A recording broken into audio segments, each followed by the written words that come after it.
ভাৰতীয় শাস্ত্ৰত উল্লেখযোগ্য আৰু পবিত্ৰ গ্ৰন্থ হৈছে বেদ। আৰু এই বেদত উল্লেখ আছে এটি সৰ্বশ্ৰেষ্ঠ মন্ত্ৰৰ বিষয়ে, যাৰ নাম সাবিত্ৰী মন্ত্ৰ, যাক আমি সকলোৱে গায়ত্ৰী মন্ত্ৰ বুলি জানো। আৰু এই মন্ত্ৰৰ মহত্বৰ কথা বেদসমূহৰ উপৰিও গীতা, উপনিষদ, পুৰাণ আদি সকলোতে উল্লেখ আছে। এই মন্ত্ৰ ইমানেই উচ্চ ক্ষমতা সম্পন্ন যে এই মন্ত্ৰই মানুহৰ অন্তৰাত্মাক বিকশিত কৰিব পাৰে। মানুহৰ কৰ্মক্ষমতা আৰু আত্মিক জ্ঞান বৃদ্ধি কৰিবলৈ এই মন্ত্ৰই যেনেদৰে সহায় কৰে, ঠিক একেদৰে এই মন্ত্ৰই মনৰ সকলো ধৰণৰ দুশ্চিন্তা দূৰ কৰিবলৈ সক্ষমতা ৰাখে।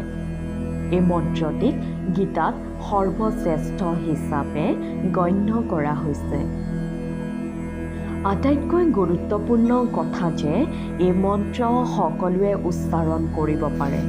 সেয়া কোনো নাৰী হওক বা পুৰুষ, সেয়া কোনো হিন্দু, ইছলাম, বৌদ্ধ হওক বা খ্ৰীষ্টান, কিয়নো এই মন্ত্ৰ উচ্চাৰণৰ দ্বাৰা সৰ্বশ্ৰেষ্ঠ পৰম ব্ৰহ্মৰ প্ৰতি প্ৰাৰ্থনা কৰা হয়, যাৰ কোনো নিৰ্দিষ্ট আকাৰ নাই। সৰ্বপ্ৰথম মহৰ্ষি বিশ্বামিত্ৰই এই মন্ত্ৰৰ প্ৰচাৰ কৰে আৰু তাৰ পিছত যুগ যুগ ধৰি এটি জনগোষ্ঠীৰ মাজত এই মন্ত্ৰ সীমাবদ্ধ আছিল আৰু তাৰ পিছত যুগে যুগে ধৰ্ম সংস্কাৰৰ যোগেদি এই মন্ত্ৰ সৰ্বজনৰ বাবে প্ৰাপ্ত হৈছে। আৰু যিসকলে ক'ব খোজে যে এই মন্ত্ৰ সকলো মানুহৰ বাবে নহয়, তেন্তে সেয়া ভুল ব্যাখ্যা। এই সৰ্বশক্তিময়, সৰ্বশ্ৰেষ্ঠ আৰু অপাৰ মহিমা থকা মন্ত্ৰটি হৈছে ওম ভূৰ্ভুৱঃস্বঃ তস্য বিতুৰ্বৰেণ্যং ভৰ্গো দেৱস্য ধীমহি ধিয়ো য়ো নঃ প্ৰচোদয়াৎ।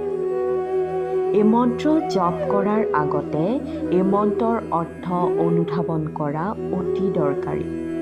এই মন্ত্ৰৰ প্ৰথম শব্দ হৈছে ওম, যাৰ অৰ্থ হৈছে পৰম ব্ৰহ্ম, যিজন হৈছে পালনকৰ্তা, সৃষ্টিকৰ্তা আৰু বিনাশকৰ্তা। শাস্ত্ৰ অনুসৰি ব্ৰহ্মা, বিষ্ণু আৰু মহেশ্বৰক একেটা শব্দৰে প্ৰাৰ্থনা কৰা হয় ওম বুলি। তাৰ পিছত আছে ভূৱঃস্বঃ, যাৰ অৰ্থ হৈছে ত্ৰিলোক, অৰ্থাৎ ভূ হৈছে পৃথিৱী, ভুৱ হৈছে আকাশ আৰু স্ব হৈছে স্বৰ্গলোক, আৰু ইয়াৰ সামগ্ৰিক অৰ্থ হৈছে বিশ্ব ব্ৰহ্মাণ্ড। তাৰ পিছত শব্দ হৈছে তস্য বিতুৰ্বৰেণ্যং, যাৰ অৰ্থ হৈছে যি ভগৱানে আলোক প্ৰদান কৰিছে, যিজন হৈছে সকলোৰে উৎস, তেওঁক প্ৰণাম কৰোঁ। তাৰ পিছৰ শব্দ ভৰ্গো, যাৰ অৰ্থ হৈছে আধ্যাত্মিক শক্তি। দেৱস্য, যাৰ অৰ্থ হৈছে দেৱসত্তা, অৰ্থাৎ যাৰ অলৌকিক গুণ আছে। তাৰ পিছত ধীমহি, অৰ্থাৎ ধ্যান কৰা। তাৰ পিছত আছে ধিয়ো, যাৰ অৰ্থ হৈছে জ্ঞান। তাৰ পিছত য়ো নঃ, যাৰ অৰ্থ আমি নিজকে। তাৰ পিছত প্ৰচোদয়াৎ, যাৰ অৰ্থ হৈছে আলোক প্ৰাপ্তি কৰা। সহজভাৱে এই মন্ত্ৰৰ সম্পূৰ্ণ অৰ্থ যে মই সেই মহৎ শক্তিৰ উপাসনা কৰিছোঁ, যিজন এই ব্ৰহ্মাণ্ডৰ সৃষ্টিকৰ্তা। তেওঁ যাতে মোক সদায় আশা, আকাংক্ষা আৰু আলোকপ্ৰাপ্তিৰ পথত ৰাখে আৰু সেই পথেৰে লৈ যায়। এই মন্ত্ৰ পাঠ কৰাৰ বা শ্ৰৱণ কৰাৰ উত্তম সময় হৈছে ৰাতিপুৱা টোপনিৰ পৰা উঠাৰ সময়ত। ৰাতিপুৱা সোনকালে টোপনিৰ পৰা উঠি মাত্ৰ 8 বাৰ এই গায়ত্ৰী মন্ত্ৰ জপ কৰিব পাৰিলেই যথেষ্ট।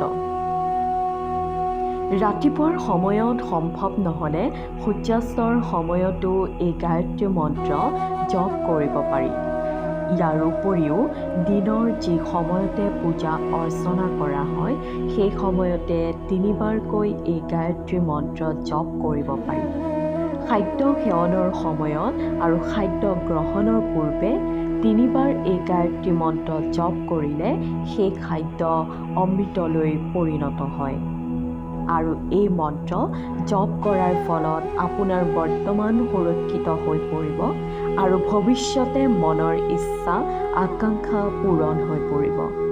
লগতে কোনো গুৰুত্বপূৰ্ণ কামত গৃহৰ বাহিৰলৈ ওলালে 5 বাৰৰ পৰা 11 বাৰ এই গায়ত্ৰী মন্ত্ৰ শুদ্ধ চিত্তে জপ কৰিলে সেই কামত সাফল্য লাভ কৰাটো নিশ্চিত।